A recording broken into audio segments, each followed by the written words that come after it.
right. Hello, world podcast listeners on Twitch, Spotify, Apple Music, or wherever you watch your podcast. This is Mitch's Picks, week to week episode where we talk about everything football, sports, betting, fantasy football, and all that. Today, I got my younger brother, Joey Mitch, and my buddy, Joey's longtime friend, Liam Corbisiero. Boys, welcome to the show. Hello. Hello, What's up? world. Thanks for having me, John. Yeah, Yeah, no, thank you, man. Yeah, no problem. Tonight, we're going to talk a lot about football, obviously, 'cause that's the main topic on the show. But we're going to move into another sports topic, and that's not football related, and that will be NBA basketball, which I'm excited for because we have not done that yet in this current podcast season. So, boys, you want to explain, how you two met and, your friendship and your love for sports, and then we'll go from there. Yeah, I mean, me and Liam and obviously John too. Growing up, Liam lived like right around the corner from us, and didn't go to the same middle school or anything like that. But we played travel basketball for each other from probably first grade till we got to high school, like freshman year. His dad was our coach. That was always a great time. Many times of running and long car rides with him. But yeah, I don't know if you want to add anything. Yeah, I mean, we've known each other since we were like 3 years old. Went to preschool together. Been a lot of schooling together. Always been friends through sports and just anything. We love sports, though. Sports is our life. That's all we pretty much watch. I literally yesterday with my roommates just had 3 TVs pulled up just watching sports. And there's the roommates that just got a Fortnite dub. Let's have a night. Yup. We love Fort. I was playing last night actually. Joe, you gotta get back on Fort. I was playing with my Corn's younger brother, and I was 1v1ing him. I lost to him 35-7, and then I raged and I got off. So yeah. I'm back on Fort. I've already had a 22 kill solo dub, a 17 kill solo dub, and a 16 kill solo dub. Oh yeah, we love that. We love that big time. No build though. No build. Oh okay, I'm playing builds again. I'm getting the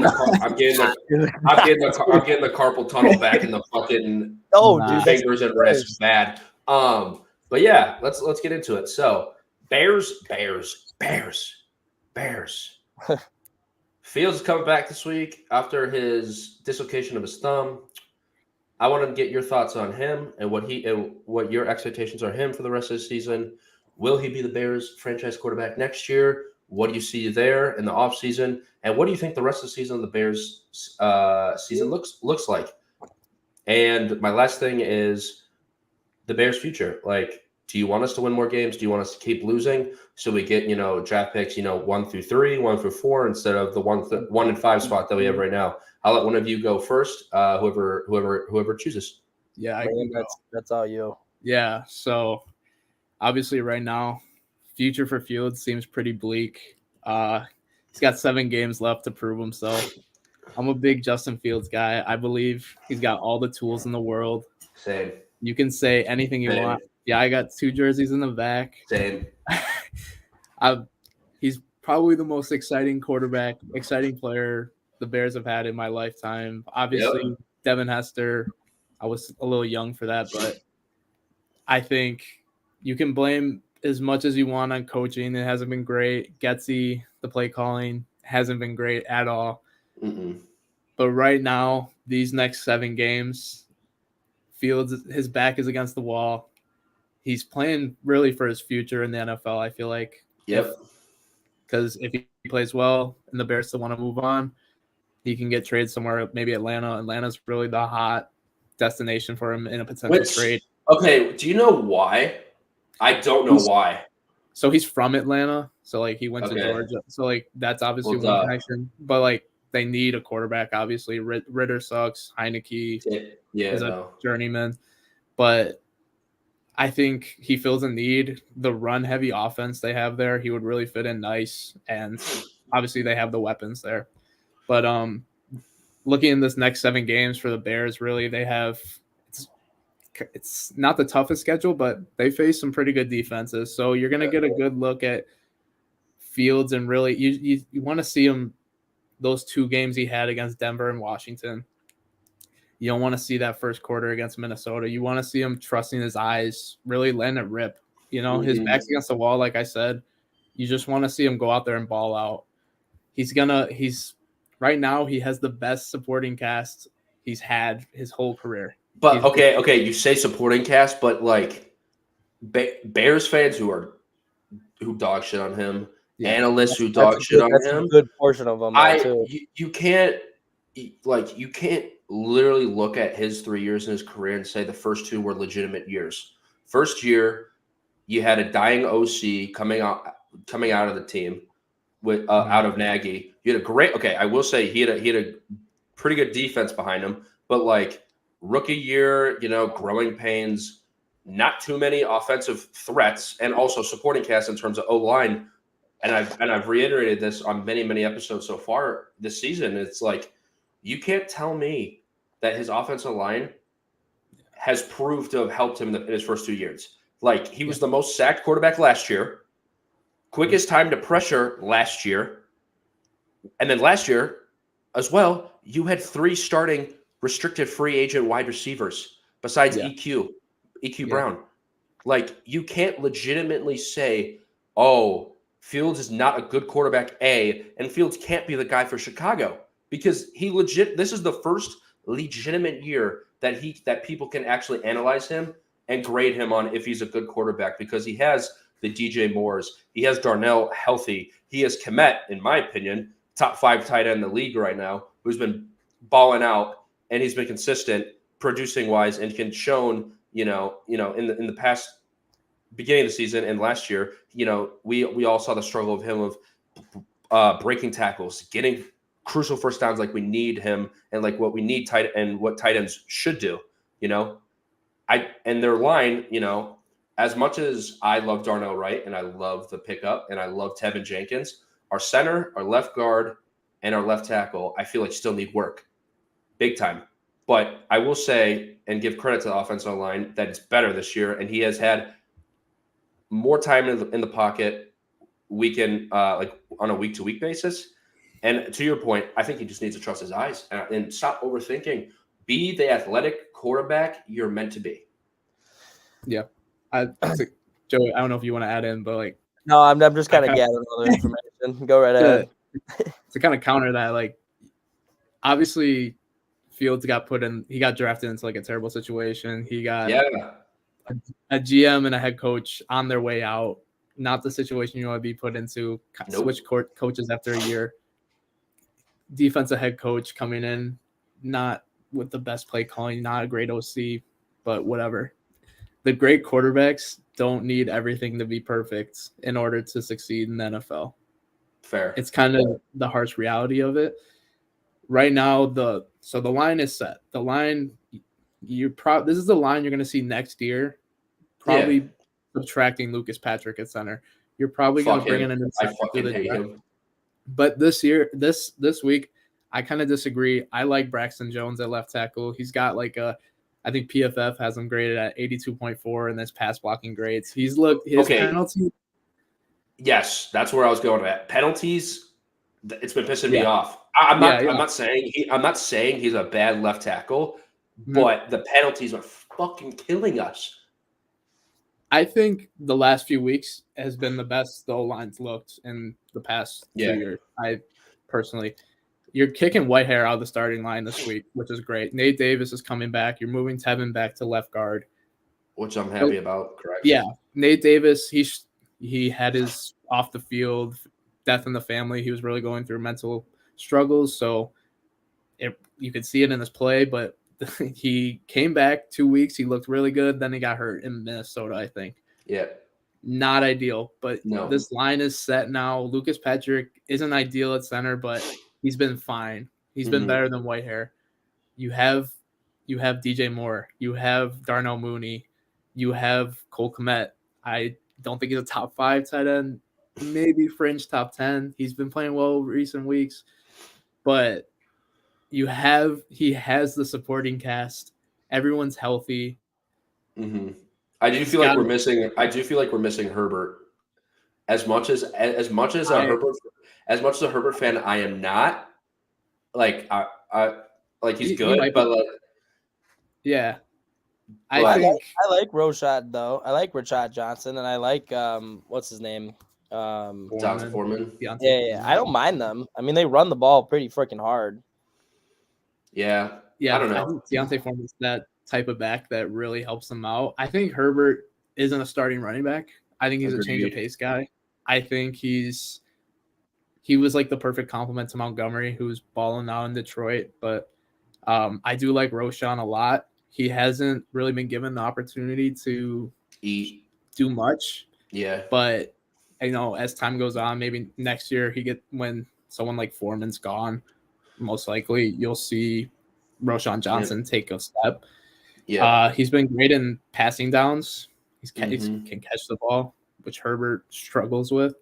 But this outlook for Fields, I'm praying to God that he balls out these next 7 games and we keep him. You got Detroit twice. You got Detroit twice, Minnesota, Arizona, Green Bay, Atlanta. And Cleveland. Those are the 7 games, not in order, but some tough defenses in there. We're going to talk about Cleveland later. Sure. Cleveland's probably the best defense in the league. Thank you. I agree. I've been saying that for the past month, and everyone's like, you're on crack. I'm like, no, I'm not. Look at the stats. Anyway. Continuing with defense, I'm just going to add something in here because it's just been YouTube, but hey. I mean, with defense, I don't mind our defense a lot. I mean, have we paid Jalen Johnson? Do you think we're going to pay Jalen Johnson? They should. Yeah, they're probably going to tag him, is what I think will eventually happen. But Montez Sweat, like that trade already paying dividends. I feel like he's been balling out. He had like 8 pressures last week. Granted, and Panthers O-line sucks, but he's been. I also love all of our cornerbacks and safeties. I really do. I mean, when they're healthy. Well, yes, when they're healthy. But Eddie Jackson, I like Brisker. Brisker's, in my opinion, good. Brisker hasn't too injury prone. Yeah, Brisker hasn't taken the jump I expected him to take. Kyler Gordon. I agree with that too. Love Kyler Spider-Man Gordon. Yes. Go. Last week was the best game he's played as a Bear. He's playing physical. He's everyone on the field. He's really bringing energy that I feel like is rubbing off on the defense, and I feel like that's partially due to Montez Sweat really being able to create pressure that the D-line hasn't been able to create since he was traded for. Yeah. So I personally think the DBs are set, really. Bringing back Jalen Johnson would be great. We have 4 corners right now that are really good. I really like Terrell Smith, the rookie from Minnesota. I like Tyreek Stevenson a lot. Yes, he's the most penalized corner in the league right now. Mm-hmm. But we all knew that on his draft card. He's a physical DB. That's why he was drafted as high as he was. That's why, like grade wise, in terms of physicalness, he's very good.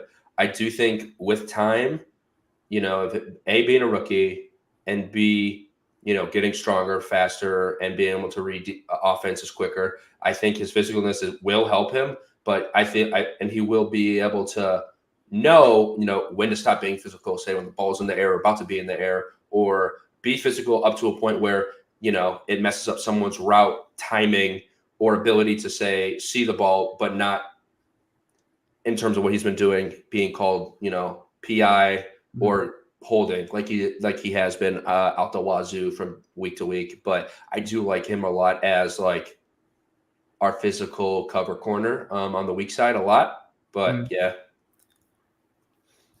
Like I said, DBs I feel are set. You're gonna have to bring in a new safety next year. Yeah, there's some safeties in the draft. There's another DB from Minnesota that I really like. I think his name's Tyler Nubin. He reminds me a lot of Antoine Winfield, so I think he would be second round target. They don't have a second round pick, but if you trade back and pick up a second round pick potentially in the draft, definitely. So speaking of draft, who do you want the Bears to draft? With either that Carolina pick or our pick? I'll go for it. It needs to be Marvin Harrison Jr. And it needs to be. Well, Well, say yes, I agree with that as well. But say Justin Fields doesn't produce. Like I said, I will die on a stake, and for Justin Fields, I understand he is my ride or die. I don't care how good or how bad he plays the next 7 games. He's my franchise quarterback. That's who I want for the next 4 or 5 years to prove himself more. I think Gessie is the biggest problem for him, and he has made him robotic, and he's trying to make him a quarterback that he isn't, which is a pure pocket passer. And it's ironic because you look at Tyson Badgett, though, these past 4 weeks, they were moving the pocket, shifting the pocket, shifting protection. They did not do that for Justin. And when they did, you had a Broncos game where it's a naked boot, blindside, unblocked DN who when he turns around, oh, Justin, oh, hi, I'm Justin Fields. Where the fuck am I going with the ball? When, he's right here. What? And then people are like, yeah, it's a bad play from Justin. I'm like, did you look at the scheme? They let a defensive end bull rush our quarterback with his back turned to him. What the fuck is he supposed to do? But anyway, I think Marvin Harrison Jr.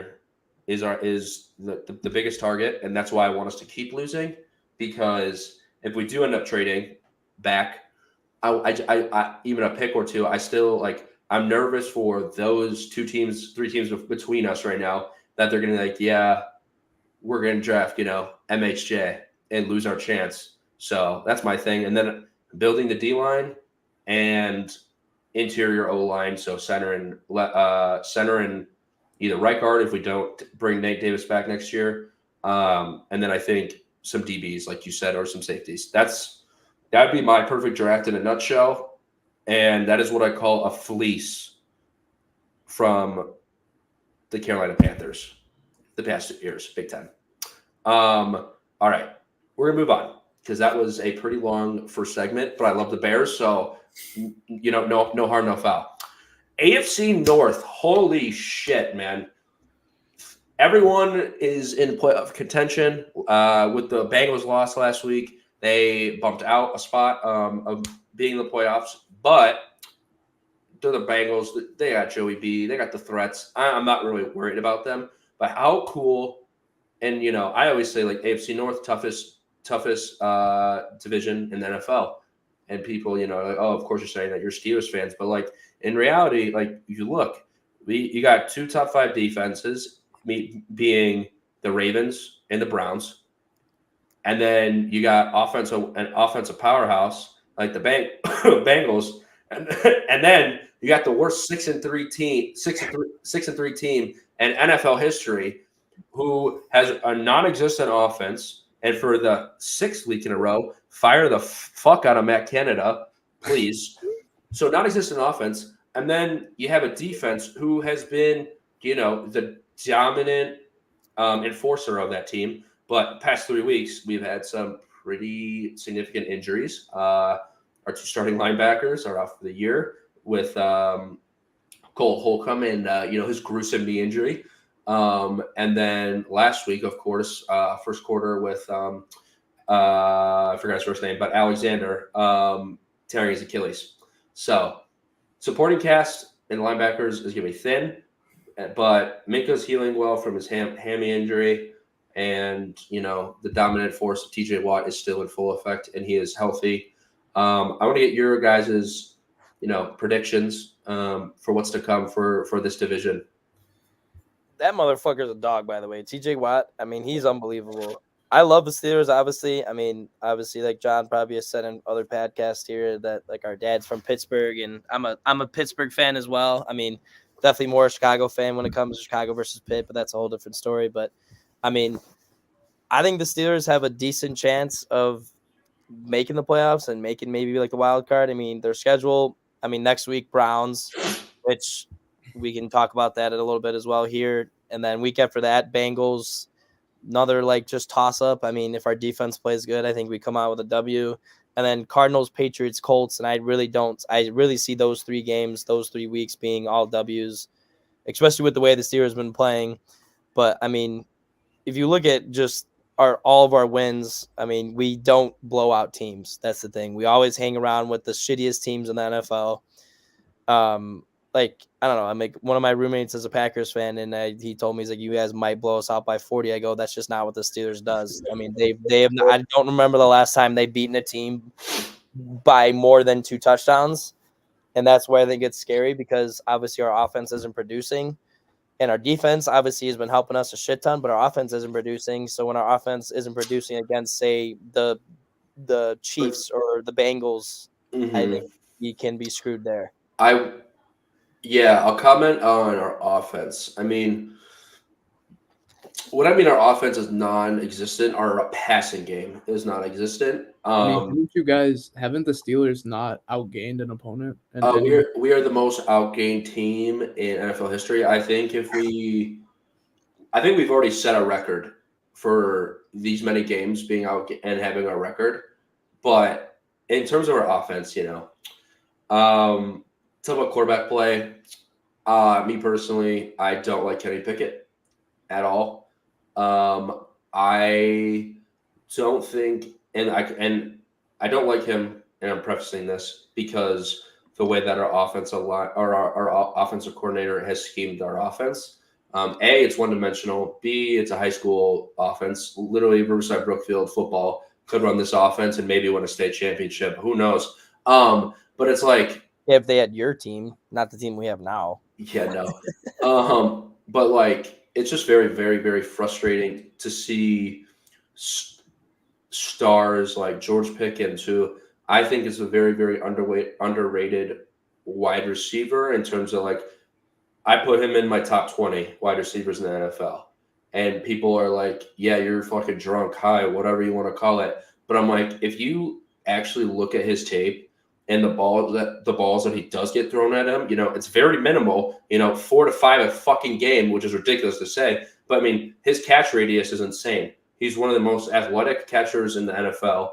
And I think him and Kenny with a new OC, need to create more chemistry. I mean, Deontay's, Deontay, amazing route runner, speed. His hands can be questionable on some weeks, but a reliable target. And then, Muth has been hurt all year, or not all year, but like past 5 weeks with a hammy.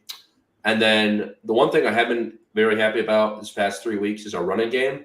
I have not seen Najee run as hard as he's been running and not being tackled off first contact, a forearm at his legs, and he's running very, very, very well. And then Jalen Warren is. Yep, I was just the back. Najee is. It's kind of sad. You watch Najee run, and then you see Jalen Warren come in, and you're like, why is he so Zach? 100%, I agree. Yeah, with Zach and I call him a skinnier Mike Tolbert with more speed.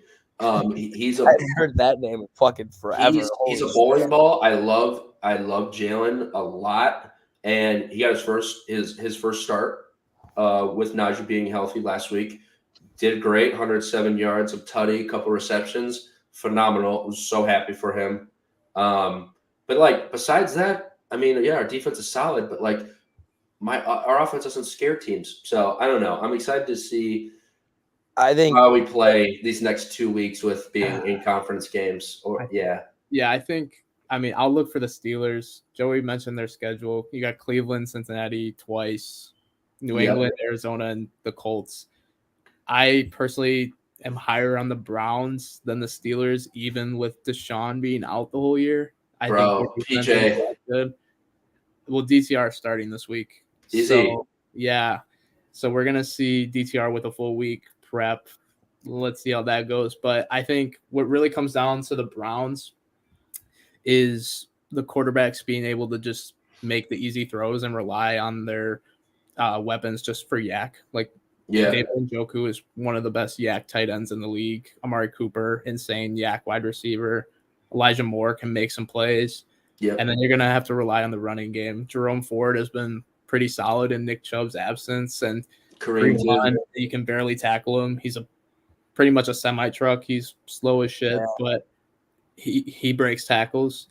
So looking at this, I see They have 6 games left. I see maybe 2 wins.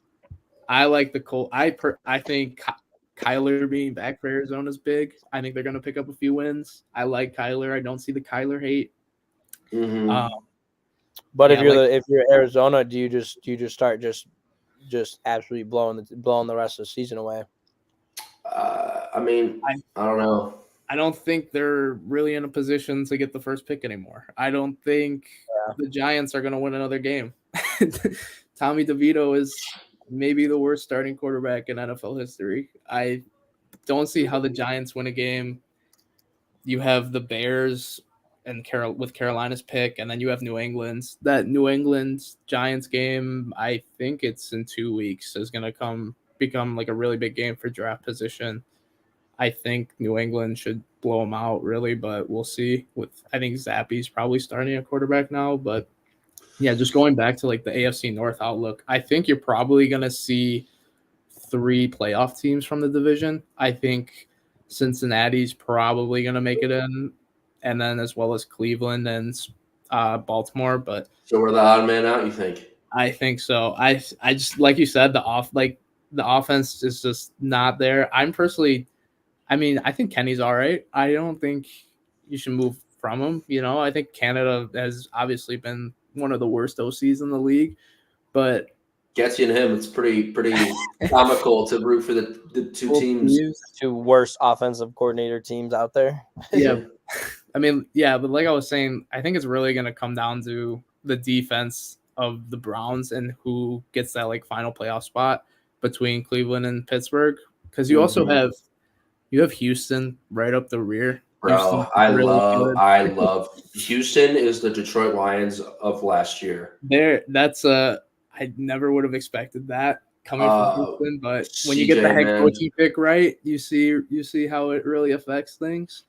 Their defense is kind of nasty too. Yeah, but they don't have many. Like I was a big fan of Jalen Petrie coming out. To go after him, but like they don't. But they got Stingley. They got Stingley. They got Anderson. Yeah. But yet again, when you see a team, and I'll mention this team from the NFC North, the Vikings, first 3 weeks, they're absolute dog shit on defense. But then chemistry, meshing with your teammates, you get to see the play calls that worked, play calls that didn't. I feel like the same scenario in Houston. They're meshing well. Their chemistry's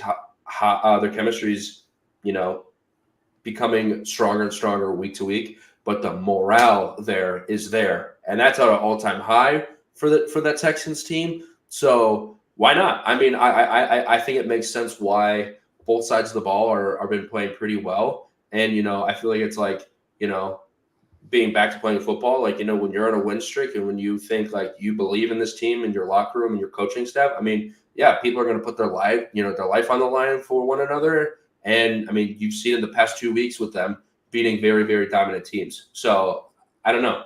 I'm excited for Houston to see how the rest of the season goes. But next year, I think that it's going to be the same repeat, kind of like how the Lions were this year. They're going to be a more dominant force next year. I still think Houston has a chance to sneak into the playoffs. I agree too. Yeah, for sure. The whole AFC playoff picture is really out of whack. Like you still have all the AFC North. You have the Jets, even though they just lost, but you have Buffalo still, who we're going to talk about. And let's talk about those two right now. Perfect segue. Well, one thing to add one more thing with the AFC North is just I think the Baltimore Ravens are very scary. They are pretty much. They've been not talked about enough, which is hilarious to me. I think when their defense obviously is firing at all cylinders, and so is Lamar Jackson firing at all cylinders. Grant, don't get me wrong. Like when both of those things happen for any fucking team, they're obviously going to be good. But Lamar is still scary. He's had, in my opinion, a very good year, and obviously, nothing will beat his MVP year until he does it. If he does it again, but if Lamar's not getting those stupid ass fumbles, scrambling, running with the ball, wide open, stupid ass fumbles like that, I think they're definitely going to make the play. I think they're sneaking in, not even sneaking in. I think they're making it, no question. But I mean, they're just scary in general. Yeah, I made a comparison, or not comparison, but like Lamar right now is kind of playing. I wouldn't say conservative, but they aren't letting the leash off, I feel like he's being smarter with the hits he takes these past 10 games, and I feel like offensively it's been very pass heavy and handing off the ball heavy. I mean, he's only probably averaging 40 to 50 rushing yards, if that, a game, and it's like you see those highlight games where it's 4 touchdowns, 130 yards of rushing, a rushing touchdown. And it's like, we haven't seen that yet. So I feel like when it gets closer to playoff time in the later weeks, I feel like they're going to be like, all right, Lamar, you're healthy. You're feeling good. Your knees are feeling good. You haven't been hit too much this year. We're going to let you fly. And I think that is the scary version, Ravens-wise, on the offense. And then, like you said, Joe, their defense has been electric. With number 0 used to be a number 58 on the Bears called I think his name is Roquan Smith, but and then our boy from ND, Kyle Hamilton with that pick 6 last week. They're scary. But Liam, which team you want to talk about first? The Bills shit show or the Aaron Rodgers immaculate comeback? You can go. I kind of want to talk about the Bills personally. Oh, yeah, please. With, the Ken Dorsey firing just occurring this past right away, too. Literally right away. They probably did it in the fucking locker room. I woke up that morning at 6 a.m. It goes, Bills fire OC Ken Dorsey. I was like, wow, that was quick, but makes sense from last night's game. Personally, I think that was a scapegoat move. I think McDermott's kind of in survival mode right now because I think if they miss the playoffs, even for his job, agreed. I think they used Dorsey as the scapegoat. In all honesty, I think what you're really seeing from the Bills, they have a lot of injuries on defense. I think it's really losing Milano. Matt Milano is, bro. Yes, the captain of the defense. He's really what I feel like makes the defense go in Buffalo. I feel like he's one of the best cover linebackers too, and tacklers in the league as well. And they're missing that so bad. Yeah, I think that's really big for them. And then losing Trey White also really hurts as a cover corner, one of the best in the league. Time. But really, I don't think you can blame Ken Dorsey for anything that's going on. It's really Josh Allen. I think Josh Allen has so. Josh Allen is Brett Favre. He is a gunslinger who is either really, really good or really, really bad. Really fucking bad. You're gonna live with the turnovers because he's gonna make some incredible plays down the field with his arm. He's a Cutler variant. He's a Favre variant. He's the big arm, big dude who's gonna say, I can fit that ball in there, zip it in with his big arm. And if it gets picked off, he's like, whatever. But I think that's really what's hurting him right now. Obviously, you see the Stephon Diggs, like cryptic tweets, his brother, Trayvon Diggs, talking about all that stuff. But, I was looking at some stats. They're a top 10 offense based off yards specifically. And taking a deeper dive into the advanced stats, through week 10. So before this past week, they were the 3rd ranked offense in red zone efficiency, 2nd and 3rd down conversions, 3rd in yards per play, and 1st in play success rate. I don't think you can really put blame on Dorsey. Sure, maybe some of the play calling. I know a lot of Bills fans wanted him gone, but I don't see how you can fire an OC with a successful offense like this. You naming those stats and then me looking at the fucking gameplay. That shit doesn't add up to me. I'm sorry. So to your point, I mean, I think it could be a Josh Allen, effect. Like I get people being upset with Dorsey. I don't I'm sure he has his faults. I'm not tuned into the Bills as much as I am to the Bears or any other team. Right. But I know you see James Cook first play he gets, he fumbles on that pass play, and he's out. They pull him, and he's for almost a quarter and a half. Yeah, and he's still finished the game with 116 rushing yards. Yep. I think they need to rely heavily on the run game. I think James Cook's a really good back. I think the ancient ass motherfucker Latavius Murray still got some fucking gas in the tank.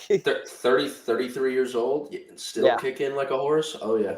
I don't see how you have games where you rely heavily on the run, and then you have games where you're letting Josh Allen do his thing, which obviously Josh Allen's probably arguably a top 5 quarterback. For sure. So you're not gonna just say take the ball out of his hands all the time. I get that, but I feel like, especially with all the turnovers Josh Allen's had this year, I think he's leading the league in interceptions now or something.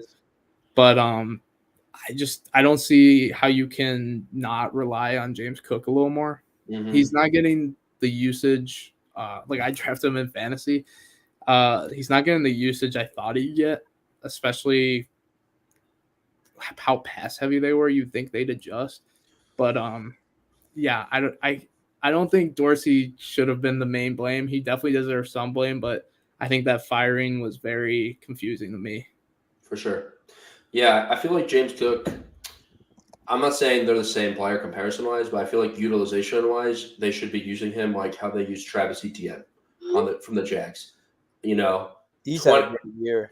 He's at 100. Yeah, agreed. But just the type of plays, like the screens, he should be as he's not a big back. He's not a power back. He finds the hole, hits it hard, can cut and can break a tackle, and then take off to the house for 60 yards with his speed, like his older brother. But I feel like mental wise, the type of back he is, I feel like he's a back that needs the carries to get going, just like a Travis Etienne who on some games are slow, but once they start feeding him over the 10 carry mark, tires out of defense, and then boom, he hits that the 30-yard run, for a tutty. And I feel like James is the same type of player just by analyzing and watching the way that they play. But again, I feel like they should also use him in the pass game, and it's favorable too because it's it's pass heavy offense, like you said. Like a game plan could be, all right, Mr. Allen, we're having you throw 55 passes this week. Have fun icing your shoulder after the game. But at the same time, though, in that's him throwing hella deep throws that are either nowhere near any of his receivers, due to coverage or pressure, or he's doing the checkdowns to who I think has been a fire tight end the past 4 weeks is Dalton Kincaid. Been a monster, and I think he's one of the next shining tight ends in the league in the years to come. With Cole Kmet as well. I think so. Yeah, I like Cole. I like Cole a lot. No, I do too. But with the interceptions with Josh Allen, what Monday he had 2? Yeah, but it's every game. Every game. But, every game, and then the second one was stupid on Josh Allen, but that first one, Gabe Davis should have. Yeah, but it's just I don't know. I just my pet peeve with them is you have 2 talented, arguably top 5 in each category of wide receiver and quarterback, and they're just like little girls bitching each other or not bitching each other directly, through social media behind their backs, and it's just like, bro, just talk, get your frustrations out, have a team meeting where and which they did. Latavius Murray held a team only meeting. Unfortunately, it didn't work out for them this week, but it's like they got to put their qualms and their bullshit aside and just start to ball out like teammates and 2 top professionals within their specific job, in their job and in their in their role as a wide receiver quarterback. But yeah, I digress. The Jets, man. Whoo! Okay, not out of it yet. Zach Wilson is a fucking shit quarterback. He has his moments. He does have his moments. He does have his moments. But it's like you have a talented offense who, if Aaron Rodgers never got hurt, that team, I said coming in, was a scary team. I think Aaron still has his arm. I mean, we all know, his smarts in terms of the game, reading offense, calling his own plays. We saw that for a million years, at Green Bay, and us getting our asses handed to, as Bears fans. But it's like, this immaculate comeback that he's saying, I'll be back in a few weeks. Like, what do you like? What are your thoughts on it? Like, is this fucking crazy to you to see that this motherfucker tore his Achilles literally 3 snaps into the opening day, and now he's saying, oh yeah, by week 12, 14, I'm gonna be playing again. Like, it just blows my mind. But yeah, one of you can start here. And your thoughts on? I mean, I think it blows the shit out of my mind too. I mean, I ain't no fucking Aaron Rodgers. I don't got all the fucking facilities that he does being an NFL superstar. But I mean, I tore my ACL. We're still working on that one. But it is what it is. But I mean, I've seen flag football champ right here. Oh yeah. Oh, never, not stepping foot on turf ever again. But no, I mean, we talked. I mean, there's been tweets saying like whatever that dude has a relationship with science is, I want that. Like I whatever his relationship with science and whatever the fuck he does in like a dark room by himself, like all those other comments as well, I kind of want that. But I mean, I don't see him coming back. I think it would be stupid. I mean, I think it would be stupid in my opinion. I think you come back for 2-3 more years because I mean, how many more years does he have left in the tank?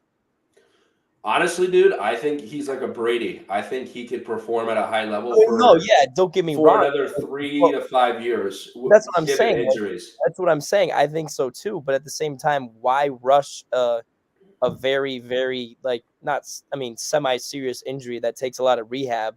Why rush it to come back and like prove people wrong? Say you come back and whatever, he's rolling out of the pocket, gets tackled weird or something like that, and he's back to fucking square one. It could happen, but at the same time, though, we all know the type of competitor he is and the type of teammate he is. He wants to be on that fucking football field and to prove all the haters wrong. Yeah, I don't see how it is physically possible. It's only been 2.5 months since he tore his Achilles. At all. I forgot the name of the surgery he got. I know it's some bridge surgery. Yeah, I always see Rodgers as this douchebag who always wants his name in the limelight. So I wouldn't be shocked if this is some type of ploy just to get his name in the media. I know he always has this McAfee Tuesday, whatever, Monday. Oh yeah, Tuesdays. I watch it. I watch McAfee show every day. Shout out to them, by the way. But it's just like, yeah, Tuesdays. I do agree. He's a douchebag in my opinion, but I do enjoy the episodes. I really do. Yeah, I mean, great. Probably one of the most talented quarterbacks I've ever seen. He's not as great as Brady, but he's probably a better player than Brady if we're breaking it down by skill. But I mean, you have to see. I mean, they have a big game against the Bills this week. They beat them. Well, I think that was week 1, right? I think that was the punt return. Yeah. Mm-hmm. This big game. They're still in the hunt for a playoff spot, but given how competitive the AFC is, I don't see them getting a wild card spot, especially with teams like the Broncos playing better, and you have all the AFC North. You have the Chargers winning a couple games. Mm-hmm. I don't think it would be smart to come back. Yeah. He's what, 39, 38? He's old, man. He's if he comes back and hurts himself, that completely eliminates their season next year, because you're not going into next year with Zach Wilson as your starting quarterback and expecting to get to the playoffs. Yep.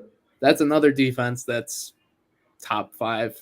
That's sauce. I mean, yeah, it's tough.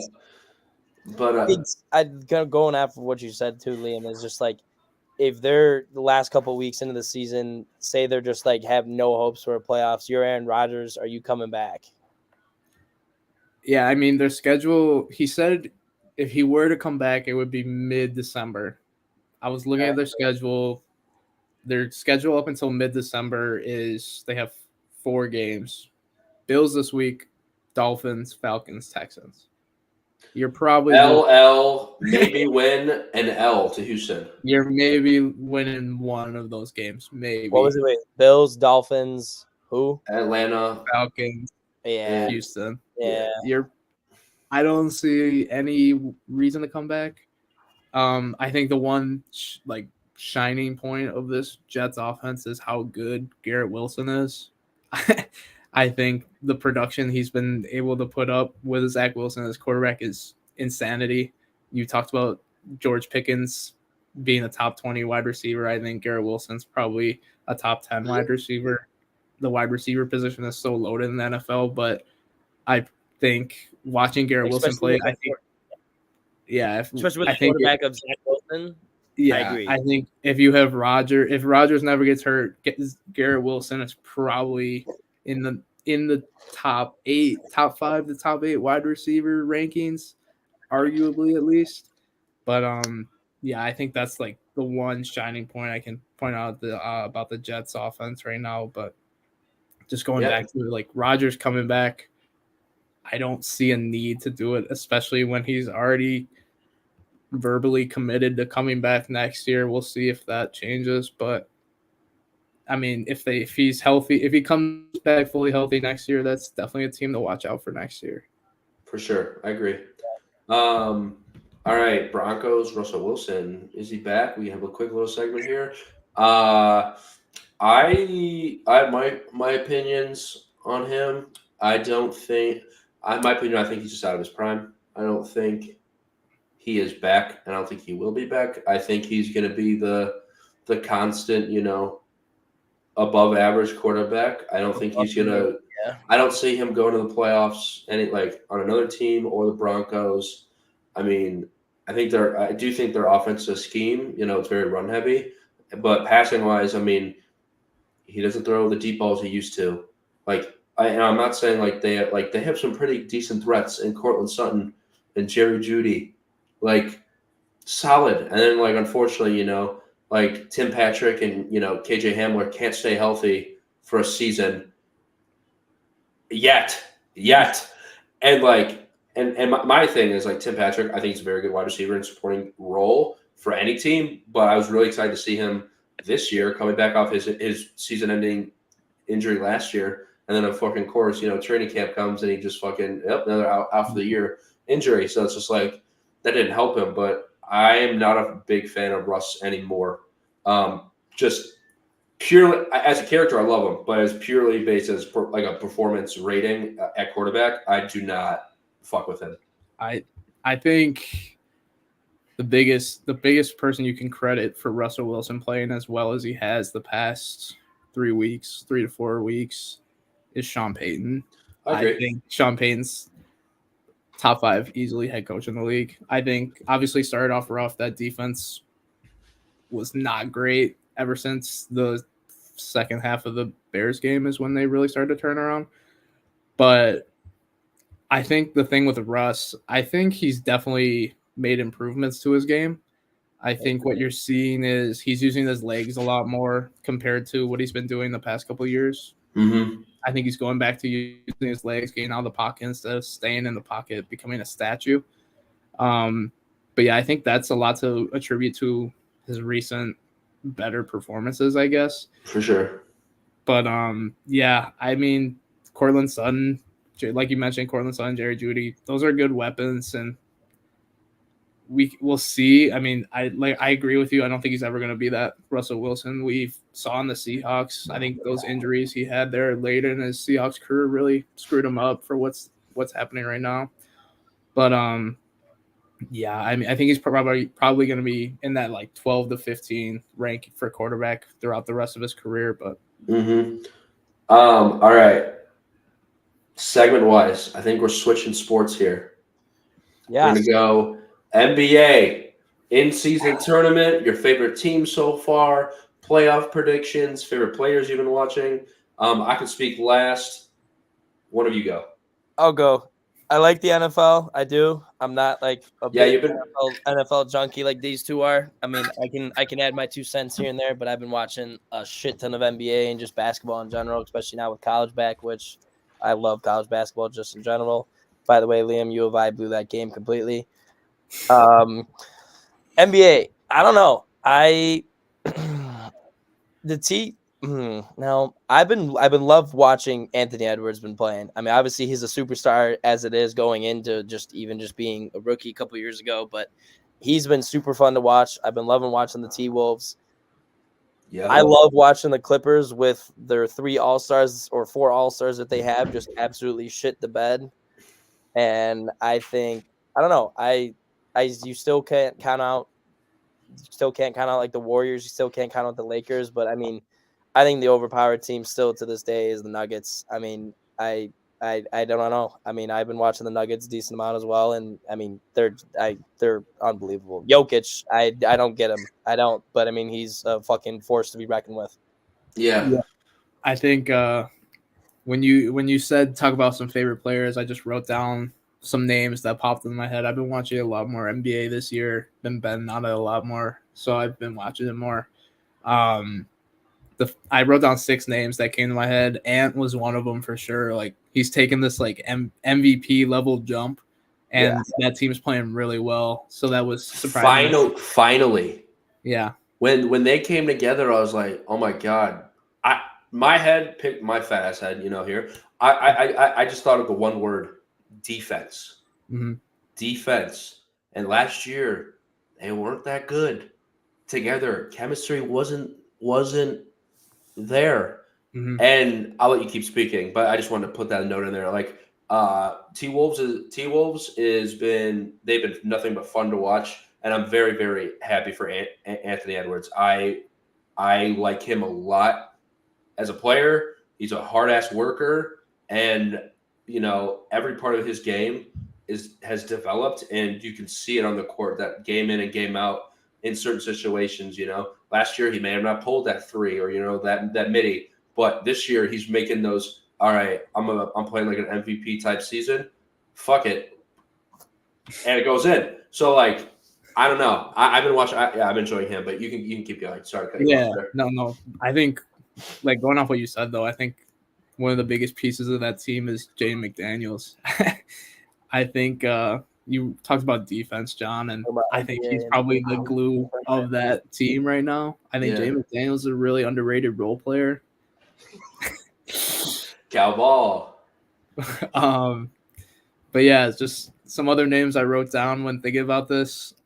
Obviously, Joey mentioned him, Jokic. He plays like a white YMCA hooper. Like it's really crazy to watch him dominate this like athletic league. Then he's the least athletic person. I also love watching Luka, watching Tyrese Maxey take this huge jump this year. And then Tatum, and my favorite player in the NBA right now is definitely SGA. Oh my God! Thank you, God. You said that. Same. Leo, I'm an Oklahoma City Thunder fan. Back the days of me wearing my Russell Westbrook, my KD jerseys. Playing pickup ball, and I'm happy for that team. I'm so excited for our season. I think we're going to be a playoff team this year. SGA is a force to be reckoned with. Nuts. His 3-ball game is developing slowly like I thought it would. So he's not just a driver and a very, very good mid scorer. But like his supporting cast, like you got Jalen Williams, defensive monster. You got Lou Dort, my boy, can do everything, defense, offense. He's not the most efficient scorer, but not terrible. And then you got, the rookie in Chet, being that top. He needs to produce more on the offensive side. I agree. Obviously, he can play defense and get blocks. I mean, almost. I think he pretty much he's top 3. I compare how his growth is going to be to what Giannis was. I'm not saying that they're the same player at all, but I'm saying physically, I feel like if he starts to get in the weight room and gain those 20, 30 pounds of muscle, So he's not as skinny. I think he can be more dominant in his own game, and that is shooting low block, and playing better defense. I'm not saying him and Giannis are the same. He's definitely got a deeper bag than Giannis. That's what I'm saying. Shoot. If you look at it, I mean, if you saw Giannis back in 2013, he was just as skinny. I know, and that's what I'm saying. I'm saying the thing is with him is Giannis's like top 3-point percentage was when he was that skinny. So if Chet can maintain his 3-ball and put on those pounds, I mean, he's a force, dude. And that's where I think, well, not to mention the Thunder are going to be good for the next fucking 15 years, considering their GM is an absolute genius. Yeah, and we have I think we have 7 to 10 first-round picks or something in the next 7 drafts. I'm like, yeah, sure, feed me. I'll just watch this team grow. Yeah, so I'm excited for them. I like both of you said, to be honest, up until this year, I've been a casual NBA fan, turn it on if I'm bored, or start becoming more serious once getting, the playoff crunching time. But with the YouTube TV and me being on my own, I was like, fuck it, I'm gonna buy a league pass, $15 a month. And I'm like, I gotta watch it now since I'm paying for it.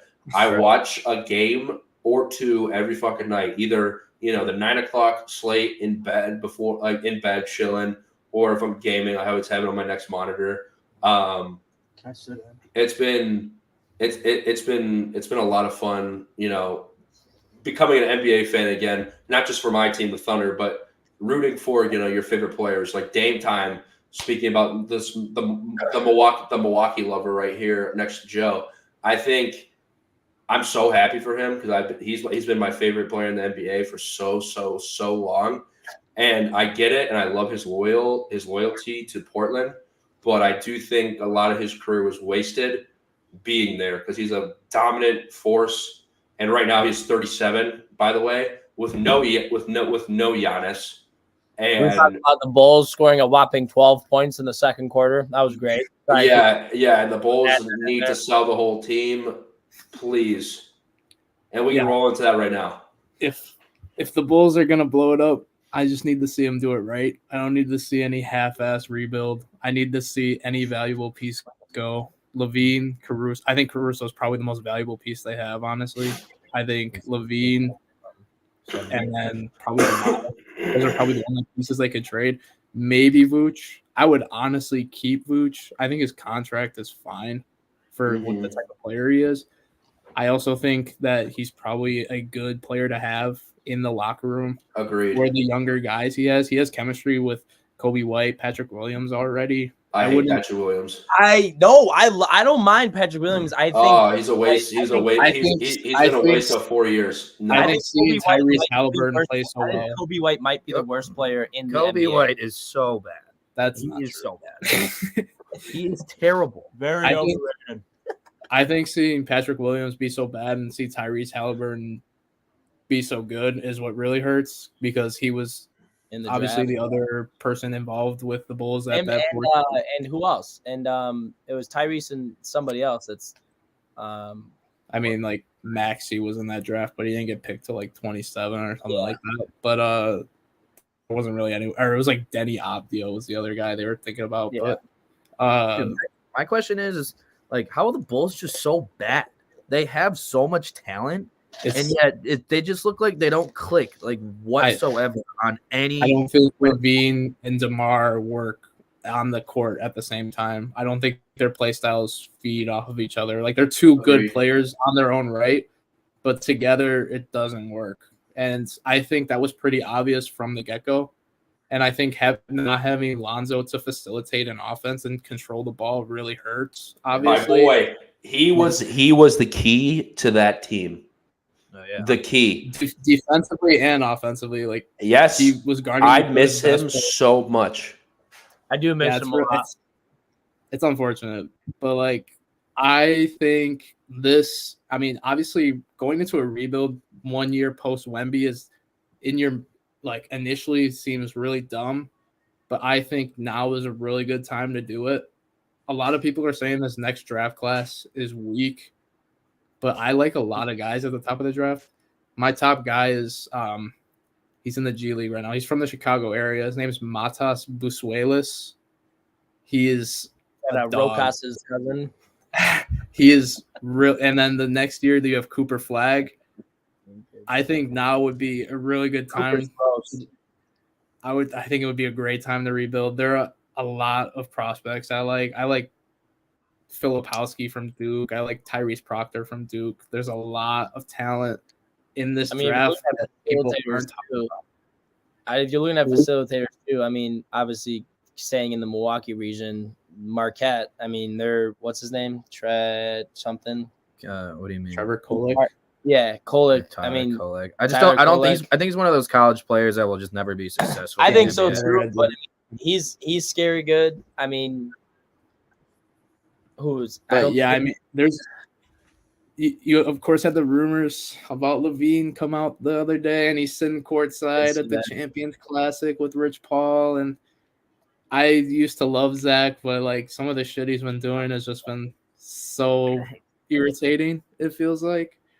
I think I don't think he's gonna end up in Philly. I've seen Miami has been a possibility. Lakers.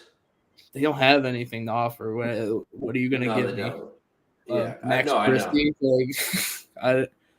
I've seen some of the worst trade proposals on Twitter for Zach LaVine from Lakers fans. It's like, we'll give you a 2028 first round pick and D'Lo for Zach LaVine. It's like, oh yeah, fuck off. Okay. But I think Miami's probably going to be in there since they missed on Dame. But yeah, it's really just unfortunate to see how far the Bulls fell from that first year of Lonzo. But I just want to see him do it right. I just don't want to see. That's like any Chicago team at the moment, really. I mean, the only one I guess is the Cubs. The Hawks are pretty. Hawks aren't up and up. Yeah, but I mean, as much as it hurts me to say the Cubs are going to be good soon. Yeah, but, I'm right there with you. All my roommates are Cubs fans, and so everyone's saying they're signing Ohtani. I don't think that's going to happen. I don't think it is either. You see Slow Shea posted like the Slow Shea, remember Slow Shea, like the basketball guy. Yeah. He posted like an edit of like Ohtani in like a Cubs jersey. Yeah, I mean, I think he's gonna go. I personally think he's gonna go to the Dodgers. My friend had a good point that him and Yamamoto might go to the Giants, but kind of moving away from the NBA right there. But brief MLB talk. Yeah. So last segment of the night, we're gonna go betting segment. I got two things. We're going money line, money time, and then we do a dog parlay. Right. Both of these, once we come up with them, I put them on my phone on FanDuel. Shout out to FanDuel. Future hashtag ad on this podcast. But I listen to you boys, and you two can argue amongst each other. But I'll walk down the NFL line for Sunday, and I will pick who you all choose. Well, let's talk about the tomorrow night's game. I wrote down 3 dogs I like this weekend. Okay, so perfect. We'll start with the dog. We'll start with the dogs. Cincinnati's my first one. Marlon Humphrey's probably out. Ronnie Stanley's out. Yeah. Cincinnati's in must-win games. They're in Baltimore. They're coming off a loss, but they're both coming off losses. But I think Cincinnati probably comes out on top tomorrow night. No T. Higgins. Joe Burrow produces. What's up? I mean, Joe Burrow's got to produce. I mean, for them to win anything, Joe Burrow's got to produce. But I don't mind that. We're giving our all right. Who else for this weekend? Chargers -3 is the biggest lock of the century. No, I'm talking about dogs. Couple. Liam, who else is your other lock for dogs? I like the Vikings over. Yeah, same. That was mine too. And then Philly's also a dog against the Chiefs Monday night. I think Philly's probably the better team. I like that as well. I just looking at it now, I don't even know that they're not favored, but I do like Philly over the Chiefs. All right, boys. Taylor Swift and her parents are gonna be in the crowd though. That might be tough. All right, well, I'm locking that in. for the weekend. All right, money line, money time. Last segment of the night. I'm gonna walk down what I have on my screen right here, and then you guys give me your picks. So first game being tomorrow. We're going with Bengals, correct? Yeah. Yeah, I like it. Okay, Chargers versus at Packers. Chargers. Easy. Chargers, 100%. Tennessee at Jags. Jags Jags at home too. Raiders at Dolphins. Dolphins. Yeah. Dallas Cowboys at Carolina Panthers. Cowboys by 20. Yeah. That line's only at 10.5 though. I mean, which is hilarious to me. Last week's was 17. I'm like that makes no sense. I would boost that up to like honestly saving 15. I mean, fuck it, maybe even 17. I still think they cover it. Yeah. Arizona at Houston. That was tough. I like Houston's fine too. I like Arizona. Okay, well I like Kyler. I like Kyler being back. I think I'm the tiebreaker here. I'm gonna put Houston. I'll take Houston. Yeah, I'll take Houston because they're at home, but I do like Arizona. Pitt at Cleveland. You know, I don't mind Cleveland in that one. I really don't. Cleveland at home. Yeah, I like Cleveland. It's just the backup quarterback situation. Their defense is obviously good enough. DT, Dorian, but Thompson. I'd rather have them play PJ. I'd much rather have them play PJ. Giants at Commanders. Commanders. Sam Howell's he's a dog, dude. Love him. Bears at Detroit. I mean, Detroit. Yeah. The Bucks versus the Niners. I think that could be an upset game. I think the Bucks are going to cover the spread, though. I only take money line, so okay. Niners. Niners money line. I guess. Niners, yeah. The Niners, yes. Seahawks at Rams. I want to go Seahawks. I'm going to go Seahawks too. I know the line's pretty close because of Stafford, but I think Seahawks. I'm pretty sure McVay struggles against Pete Carroll too in his Rams career. Jets at Bills. Jets. I don't think the Bills are going to lose that one after that monstrosity of a loss. I don't mind. Never mind. You're doing money lines. I like the Jets. I don't think the Bills. Yeah, I agree with Cal. Not to mention they lost to the Jets week 1. I don't see them losing to them twice in a season. I'm going Bills. Vikings over Broncos. Vikings. I'm going to take the Broncos, dude. Philly at KC. We sticking with our guns here? I like Philly. I like it's KC. In Arrowhead. Or we go Arrowhead for money line and have that dog be alive still if that happens. The Chiefs are off a bye too, aren't they? They're both off a bye, I think. And they lost the week before in Denver. Eagles are also off a bye. I am going to go to the Kansas City Chiefs here. I'd take Philly, I think. All right, one more question. Do I start? Oh, sorry. Is there another money line? My bad. Nope, that is it. Fantasy football really quick. Do I go Joe Burrow starting QB? Or do I go Geno against Rams? Burrow. I think they're going to have to score. They're going to probably have to throw. Going Burrow. Yeah. Wow. But boys, that is the episode. I want to thank you all for talking and shooting the shit with me. It was fun. Cowball and the other guests here. Thanks for showing yourselves too. Hope studying's been all right. Always has been. Thanks for having me.